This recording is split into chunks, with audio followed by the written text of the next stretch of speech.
ஆண்டவராகிய இயேசு கிறிஸ்துவின் நாமத்தினாலே உங்கள் யாவருக்கும் அன்பான வாழ்த்துக்களை நான் தெரிவித்துக் கொள்கிறேன். எனக்கு அன்பானவர்களே, மறுபடியும் ஒரு நிகழ்ச்சியிலே உங்களை சந்திப்பதில் மிகுந்த மகிழ்ச்சி. இந்த நாள் உங்களுக்கு இன்பமான நாளாய் அமைவதாக. அன்பானவர்களே, இந்த அருமையான ஊழியத்திலே உங்களோடு சந்திப்பதிலே, ஆண்டுடைய வார்த்தையை கொடுப்பதிலே மிகுந்த மகிழ்ச்சி அடைகிறேன். அநேகர் இந்த ஊழியங்கள் நிமித்தமாய் ஆசீர்வதிக்கப்பட்டதை அறிந்து கர்த்தரை துதிக்கிறேன். மெய்யாகவே தேவனாகிய கர்த்தர் இன்னும் பெரிய காரியங்களை உங்கள் வாழ்க்கையிலே செய்வாராக. தயவு செய்து நீங்களும் எங்களுக்காக ஜெபியுங்கள். கரிஷ்மா மிஷன் என்பது ஒரு மிஷனரி இறைப்பணியாகும். அருமையானவர்களே, கரிஷ்மா என்பதற்கு பொருள் கிஃப்ட் ஆஃப் காட், தேவனுடைய ஈவு என்று பொருள்படும். தேவன் ஈவாக கொடுத்த இந்த ஊழியத்தை கொண்டு பல காரியங்களை செய்து வருகிறோம். குறிப்பாக குஜராத் மாநிலத்தில் பல இடங்களிலே சபைகளை நிறுவி கர்த்தருடைய வார்த்தையை அறிவித்து வருகிறோம். இன்றைக்கு ஆயிரக்கணக்கான மக்கள் ஆண்டவரை ஏற்றுக்கொண்டிருக்கிறார்கள். இன்றைக்கு ஆண்டவருடைய கிருபையினாலே நம்முடைய இயக்கத்தில் என்னோடு இணைந்து 102 முழுநேர ஊழியர்கள் பணிபுரிந்து வருகிறார்கள். அதோடு மாத்திரமல்ல, 49 திருச்சபைகளை நாங்கள் நிறுவியுள்ளோம். அநேக மக்கள் இந்த ஆண்டவரை ஏற்றுக்கொண்டு தேவனுடைய அன்புக்குள்ளே கடந்து வருகிறார்கள். இவர்களுக்காக நீங்கள் ஜெபியுங்கள். அதோடு மாத்திரமல்ல, 647 பிள்ளைகளுக்கு கல்வி அறிவூட்டி இன்றைக்கு சமுதாயத்தில் நல்ல நிலைமையிலே அவர்கள் மாறிக்கொண்டு இருக்கிறார்கள். சிலர் அவர்களிலே நல்ல பொறியாளராக, இன்னுமாக நர்ஸஸாக, இன்னும் அரசாங்கத்திலே கஸ்டம்ஸ் துறையிலே நல்ல பதவியிலே, பேங்கிலே, வங்கியிலே இப்படி பணிபுரிந்து வருகிறார்கள். மிகுந்த மகிழ்ச்சி அளிக்கிறது. இன்றைக்கு எனக்கு அருமையானவர்களே, இந்த நல்ல பணிக்காக நீங்கள் ஜெபியுங்கள். ஆண்டவராகிய கர்த்தர் இந்த வருகிற நாட்களில் இதிலும் பெரிய காரியங்களை கர்த்தருடைய கரத்தில் எதிர்பார்க்கிறோம். கர்த்தர் அப்படியே செய்வாராக. உங்கள் ஜெபங்களிலே எங்களை நினைவு கூறுங்கள். நீங்கள் நிச்சயமாக எங்களுக்காக ஜெபிப்பீர்கள் என்று கர்த்தருக்குள்ளே நம்பி உங்களுக்கு நன்றி சொல்கிறேன். இன்றைக்கு உங்களோடு பகிர்ந்து கொள்ளும்படியாய் தெரிந்து கொண்ட ஆண்டுடைய வார்த்தை ஓசியா தீர்க்கதரிசியின் புத்தகம் 14ஆம் அதிகாரம் 5ஆம் வசனம். நான் இஸ்ரவேலருக்கு பனியை போல இருப்பேன், அவன் லீலி புஷ்பத்தை போல மலருவான். எத்தனை அற்புதமான ஒரு வார்த்தை பாருங்கள். நான் இஸ்ரவேலருக்கு பனியை போல இருப்பேன். அன்புக்குரியவர்களே, ரொம்ப அற்புதமான ஒரு வார்த்தைங்க. விவரிக்க முடியாத ஒரு வார்த்தைன்னு கூட சொல்லலாம். ஏனென்று சொன்னால், ஓசியா தீர்க்கதரிசியின் புத்தகம் 2 கோணங்களாக பிரிக்கப்பட்டிருக்கிறது. ஒன்று, ஒரு நல்ல கணவனாக, அன்புள்ள கணவனாக ஆண்டவராகிய கர்த்தரும், அந்த நல்ல கணவனுக்கு துரோகம் செய்வதாக தேவனுடைய மக்களையும் குறித்து அங்கே பேசுகிறது. நல்ல கவனிங்க. அவர் நல்ல ஒரு புருஷனாக, அன்புள்ள புருஷனாக, குடும்பத்தின் மேலே அக்கறை உள்ள புருஷனாக கர்த்தர் அங்கே காண்பிக்கப்பட ஓசியா தீர்க்கதரிசியிலே. ஆனால் திருச்சபை அவருக்கு துரோகம் பண்ணுகிற, சோர மார்க்கம் போன ஒரு மக்களாக திருச்சபை சொல்கிறார்கள் இஸ்ரவேல் ஜனங்களை. இதுதான் ஓசியா தீர்க்கதரிசியுடைய புத்தகம். அப்போ அந்த புத்தகத்தை நீங்கள் வாசிப்பீங்கன்னு சொன்னால், நான் உன்னை நினைக்க மாட்டேன், உன்னை முற்றிலும் நான் கைவிட்டு விட்டேன், நீ என்னுடைய ஜனமாக மாட்டா, நீ சோரம் போனா, நீ திருப்பி போடாத, அப்போ நீ காற்றை மேய்கிறவன், இப்படிலாம் சொல்லிக்கிட்டே வரார். சரிங்களா? இப்படியே சொல்லிக்கிட்டு வரும்போது 11ஆம் அதிகாரத்துக்கு வரும்போது கொஞ்சம் அவன் மனசில் ஒரு மாற்றம் வருது. ஓசியா 11ஆம் அதிகாரத்தை வாசிக்கும் போது 8-9 வசனங்கள் சொல்கிறாரு. எப்ராஹிமே, நான் உன்னை எப்படி மறப்பேன், எப்படி கைவிடுவேன், என் பரிதாபங்கள் ஏகமாய் பொங்குகிறது. சரிங்களா? நான் உன்னை மறப்பதற்கு ஒன்ன மாதிரி மனுஷன் கிடையாது.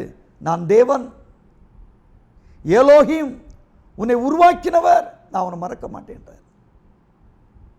அப்படி சொல்லிட்டு வரும்போது கடைசியில் 14ஆம் அதிகாரத்துக்கு வரும்போது சொல்கிறாரு, நான் இஸ்ரவேலருக்கு பனியை போல இருப்பேன்னு சொல்லி.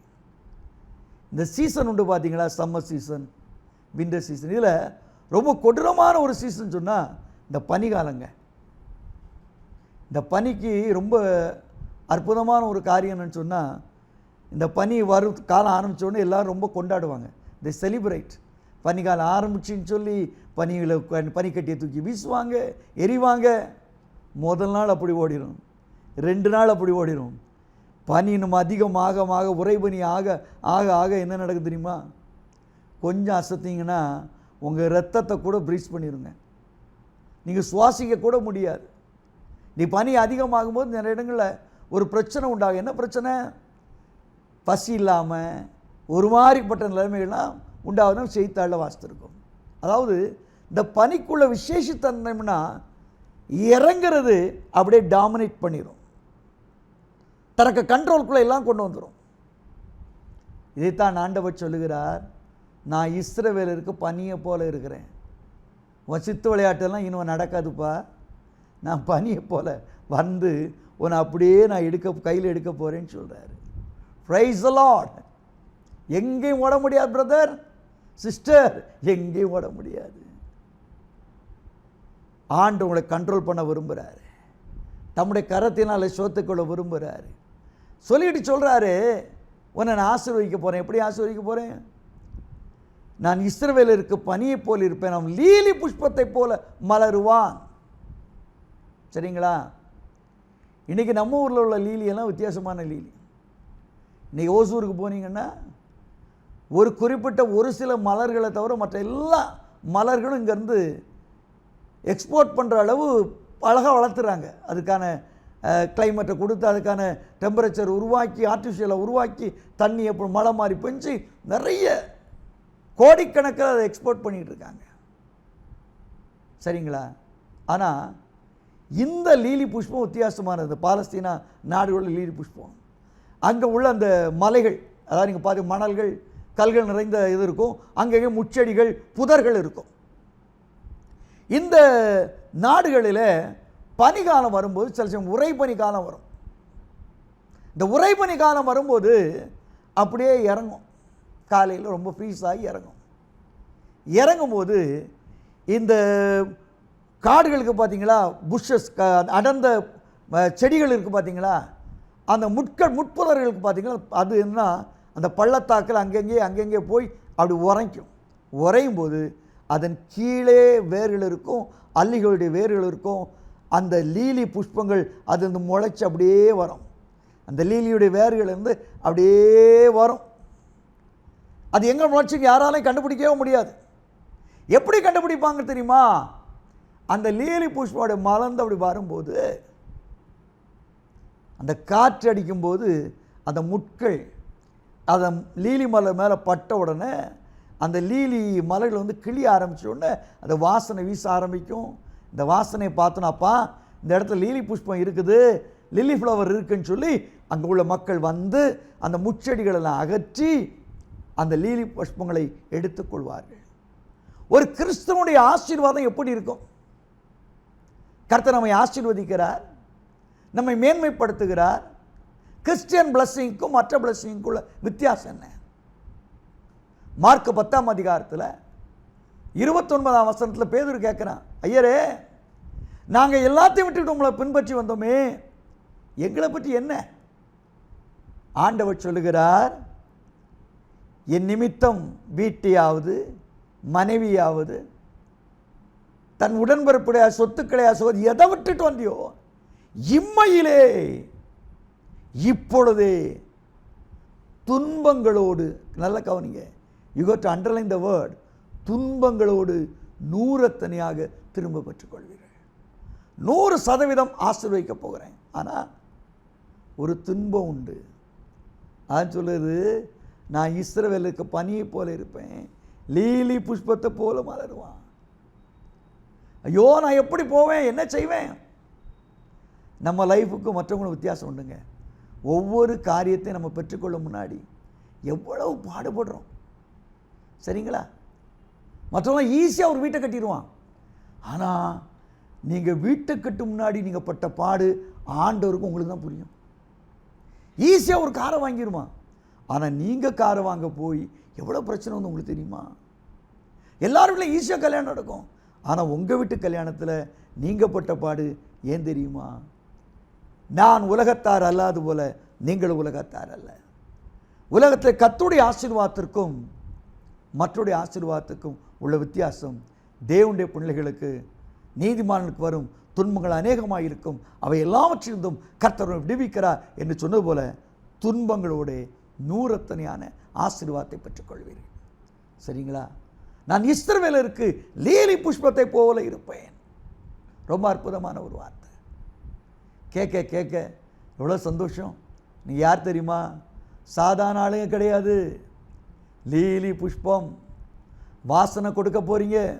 இந்த வாசனை எந்த இடத்துல இருக்க மனுஷனையும், நீ பள்ளத்தாக்கில் இருந்தாலும் சரி, ஒருவேளை கீழ்த்தட்டு இருந்தாலும் கூட இருந்தாலும் சரி, கர்த்தருடைய ஆசீர்வாதம் ஓ மேலே வீச ஆரம்பிக்கும் பொழுது நீ மற்றவர்களை கவர்ந்து இழுக்கிற ஒரு மனுஷனாய் மாறுவாய். Praise the lord, praise the lord. என் வீட்டில் நான் தாங்க ரொம்ப குவாலிஃபிகேஷன் கம்மி. எல்லா இடத்துல இருந்தும் என்னை டிஸ்மிஸ் பண்ணிட்டாங்க. எல்லா இடம் படித்த இடத்துலலாம் போயிட்டு வா தம்பின்னு விரட்டி விட்டாங்க. நான் படிக்கணும் தான் நினச்சேன், ஆனால் படிக்கிற பாக்கியம் எனக்கு கொடுக்கல, விரட்டி விட்டாங்க. படித்தது போதும். ஆகாதுன்னு தள்ளப்பட்டவங்க குடும்பத்தில் எல்லாருக்கும் என்ன பார்த்தா நான் என்ஜினியரு, நான் டாக்டரு அப்படிலாம் சொல்லிட்டு இருக்கிற ஆளுங்க மத்தியில் ஒன்றுமே இல்லாத ஆளாக தான் இருந்தேங்க. Price the Lord. ஆனால் என்றைக்கு நான் இஸ்ரவேலருக்கு பனியை போல இருப்பேன் என்று சொன்ன ஆண்டவர் என்னிலே உட்பிரவேசித்தாரோ, பிரைஸ் தி லார்ட், அந்த நாள் இன்ப நாள். இன்றைக்கு நான் நினைத்து பார்க்கிறேன், அனாதை போல சென்னையில் 3 ஆண்டுகள் சுற்றினேனே, அதை என்னால் மறக்க முடியாது. பல போதருடைய கையிலே ஏதாவது கிடைக்காத சாப்பாடாக கிடைக்கான்னு சொல்லி ஏங்கி நின்றேனே, அந்த நாட்கள் மறக்க முடியாது. அழுது அழுது கண்ணீரை விட்டு ஆண்டோடைய பாதத்தில் கட்டியாய் பிடித்த அழுத நாட்களை என்னால் மறக்க முடியாது. எனக்கு ஒரு எதிர்காலம் உண்டா, வாழ்க்கை உண்டா, எப்படி வாழப்போகிறேன் என்றெல்லாம் எண்ணின நாட்களை என்னால் மறக்க முடியாது. ஆனால் ஆண்டவராகிய கர்த்தர் என்னை நினைவு கூர்ந்தார். நான் இஸ்ரவேலருக்கு பனியை போல் இருப்பேன் என்றவர் என் வாழ்க்கையில் பனியை போல் இருந்தார்.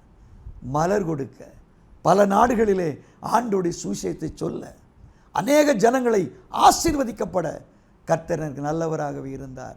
ஹல்லேலூயா. அதே தேவன் உனக்கும் நல்லவராயிருப்பார். இஸ்ரவேலருக்கு நான் பனியை போல் இருப்பேன், லீலி புஷ்பத்தை போல நீ மலருவாய். Price the Lord. நீ மலரப் போகிறாய் சகோதரா, என் அன்பு சகோதரியே, நீ மலரப் போகிறாய். என் அருமையான ஐயா, நீ மலரப் போகிறாய்.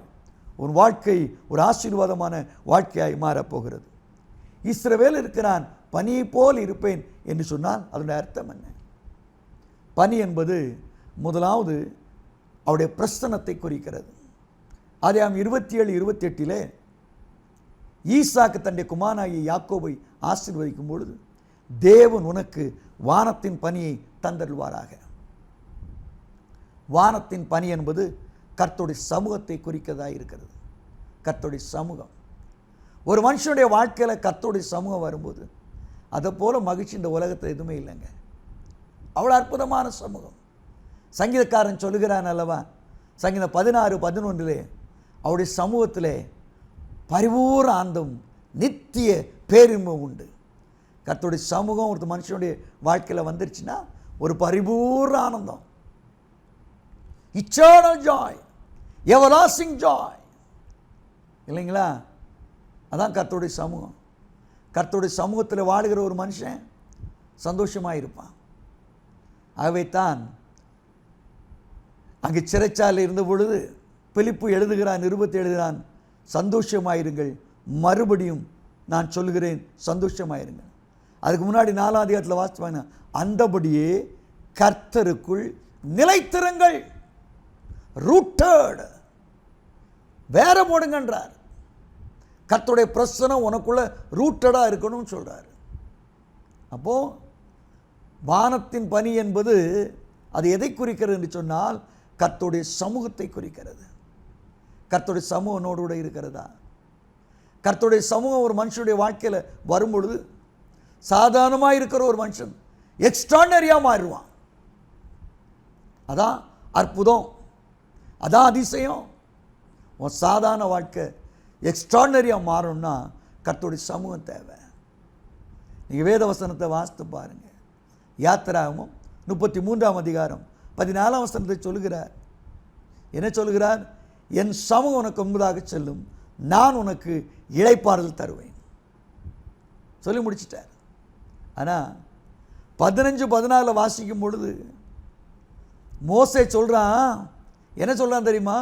தகப்பனே, என் சமூகம் உனக்கு முன்பதாக செல்லும்னு சொன்னீரே, ஆண்டவரே, நாங்கள் எதனால் விசேஷித்தவர்கள்? நீர் எங்களோடு வருவதனால் அல்லவோ என்று சொல்லுகிறான். Why we are something special? Why we are special people? நம்ம ஏன் சிறந்தவங்க?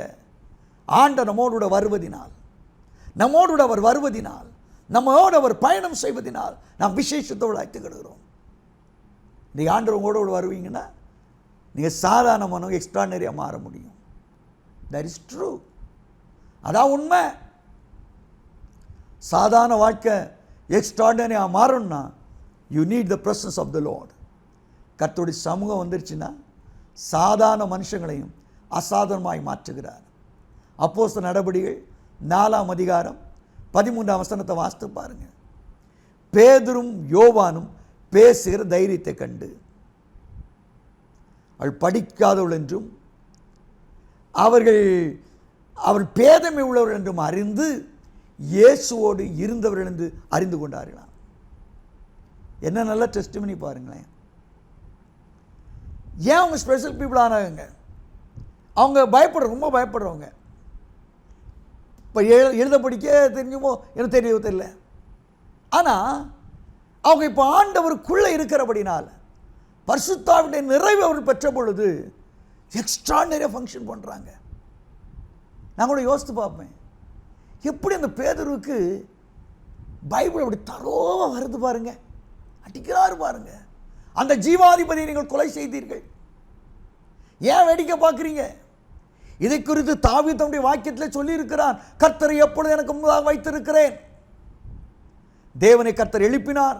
அப்படியே பைபிள் வசனத்தை அப்படியே கோட் பண்ணுறான். Praise the Lord. Something they are very extraordinary. Why? Why they are so special? Because they are living in the presence of the Lord. That is fact. ஆண்டவருடைய சமூகத்தில் வாழ்ந்தார்கள். இன்னைக்கு ஆண்டவருடைய சமூகத்தில் வாழும்போது சாதாரண நீ எக்ஸ்ட்ரானரியாக மாற முடியும். என் லைஃப்பில் நான் மாறி இருக்கிறேன். Praise the Lord. உன்னை அவர் இப்படி மாற்றுவார், உன்னை அவர் இப்படி மாற்றுவார். தேவனால் கூடாத காரியம் ஒன்றுமே இல்லை. Praise the Lord. Hallelujah. Hallelujah. தேவன் மாற்றுவார் அருமையானவர்களே. அதைத்தான் கர்த்தர் செஞ்சுக்கிட்டு இருக்கிறார். நம்முடைய கண்களுக்கு ஆச்சரியமாக இருக்குது.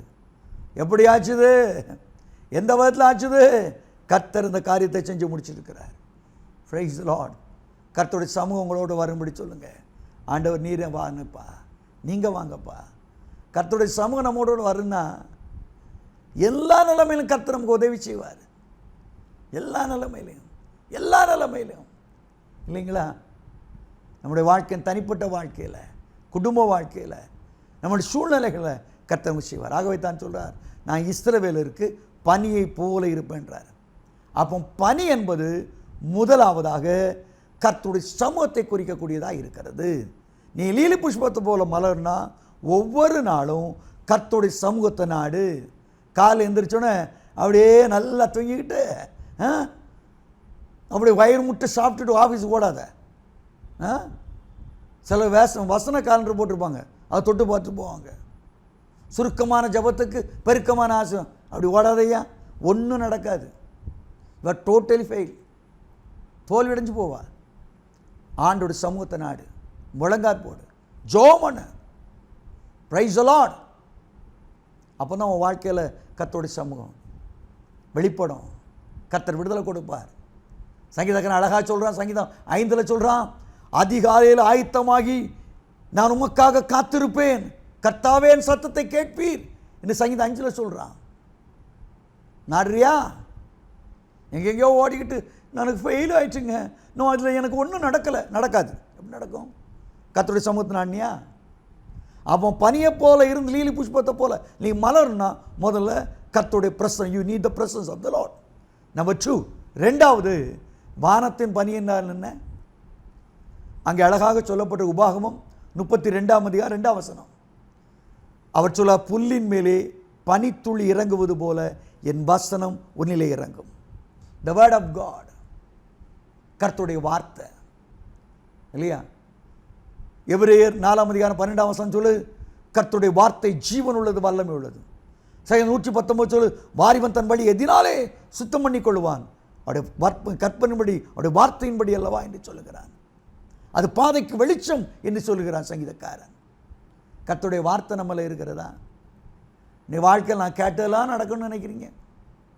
ஆண்டவர் சொல்றாரு யோவான் 15:7, நீங்கள் என்னிலும் என் வார்த்தை உங்களிலும் இருந்தால் நீங்கள் கேட்டுக்கொள்வது ஏதோ அது உங்களுக்கு கிடைக்கும். ஆண்டோடைய வார்த்தை உங்களில் இருக்குதா? ஏன் நடக்கலை? கர்த்தருடைய வார்த்தை வேணும். நண்பர்களே, இஸ்ரவேலுக்கு நான் பனியை போல இருப்பேன், அவன் லீலி புஷ்பத்தை போல மலரணும், லெபனோனை போல வேரூன்றி நிற்க வேண்டுமானால் இரண்டாவது தேவை கர்த்தருடைய வார்த்தை. கர்த்தருடைய வார்த்தை உங்கள் உள்ளத்தில் இருக்கும்பொழுது உங்கள் வாழ்க்கையில் பெரிய விடுதலை, பெரிய மனமகிழ்ச்சி. நீ கர்த்தருடைய வார்த்தையை நீங்கள் கடைபிடித்திருக்கிறீர்களா? ரொம்ப அழகாக சொல்லுது பாருங்க, சங்கீதம் 1, கர்த்தருடைய வேதத்திலே பிரியமாயிருது, இரவும் பகலும் தியானமாயிருக்கிற மனுஷன் பாக்கியவான். அவன் நீர்க்கான் ஓரமாய் நடப்பட்டு தன் காலத்தில் தன் கனியை தந்து இலை உதிராதிருக்கிற மரத்தை போல இருப்பான். அவன் செய்வதெல்லாம் வாய்க்கும். Price the Lord. செய்வதெல்லாம் வாய்க்கணுமா? செய்கிறதெல்லாம் நடக்கணுமா? கர்த்தருடைய வார்த்தை.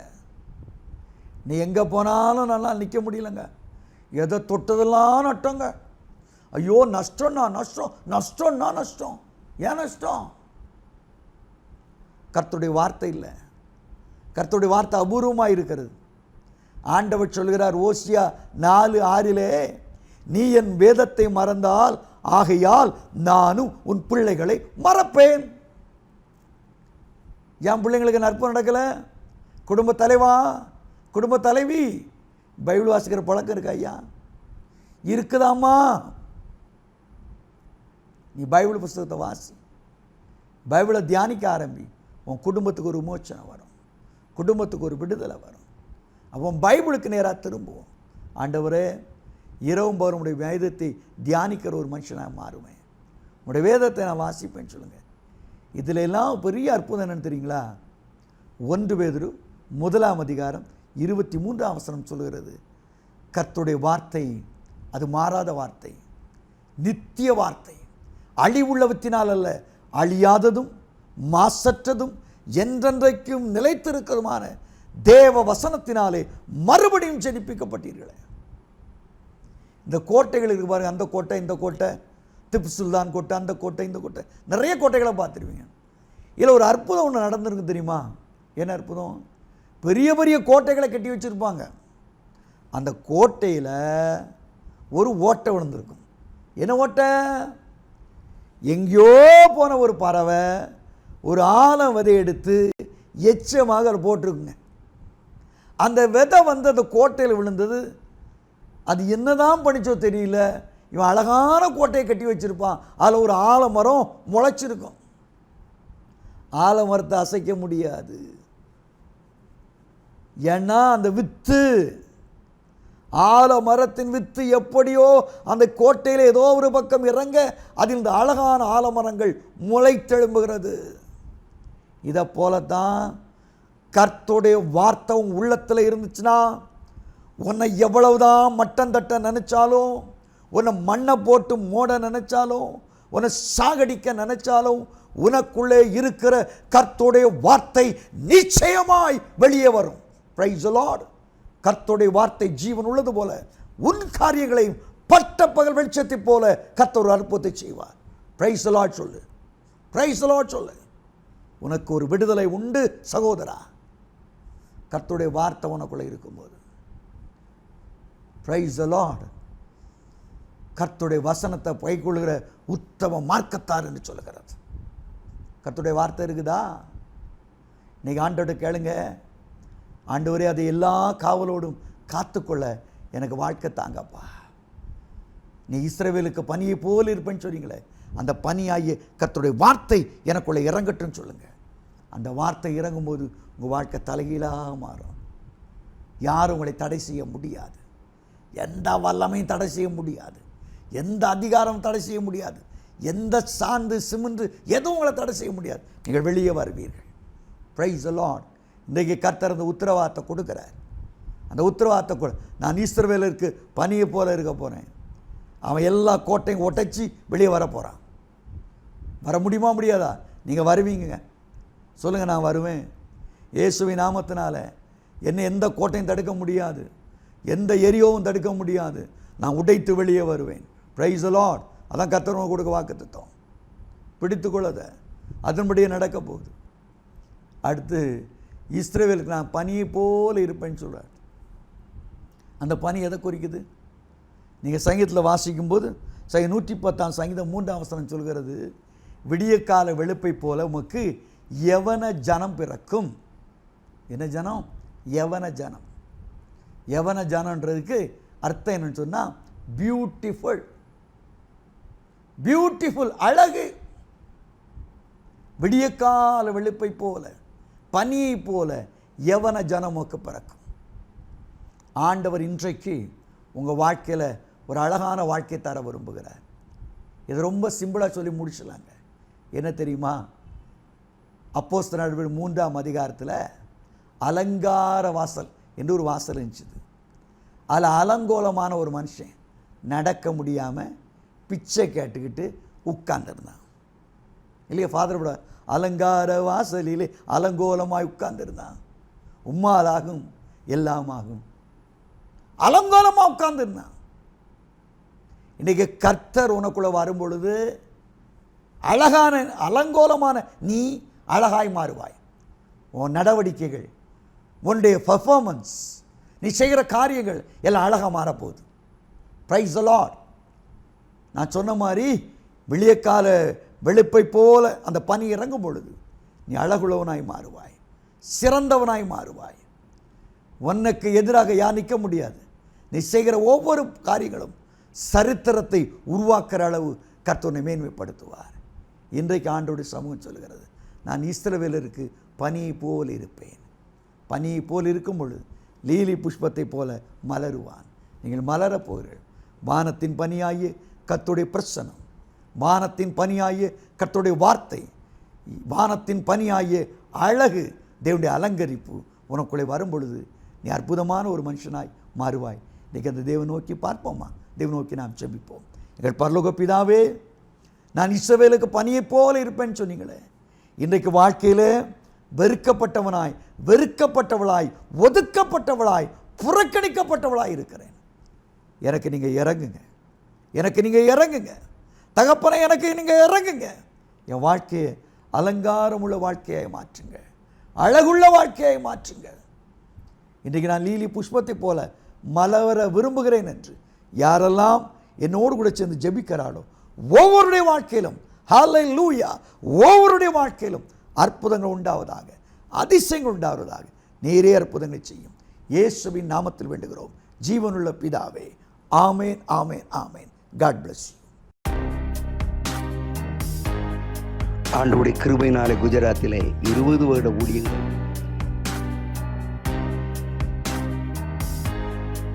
42 திருச்சபைகள், 72 முழுநேர ஊழியர்களை கொண்ட ஊழியமாக தேவன் இந்த ஊழியத்தை வளர்ந்தோங்க செய்திருக்கிறார். காரணம் உங்களுடைய ஜெபங்கள். சீக்கிரத்தில் குஜராத்தில் அநேக ஆலயங்களை கட்ட கர்த்தருக்குள் தீர்மானித்து துரிதமாய் செயல்படுத்த வருகிறோம். தொடர்ந்து ஜெபியுங்கள். ஆண்டவர் உங்களை ஆசீர்வதிப்பாராக. ஆம்.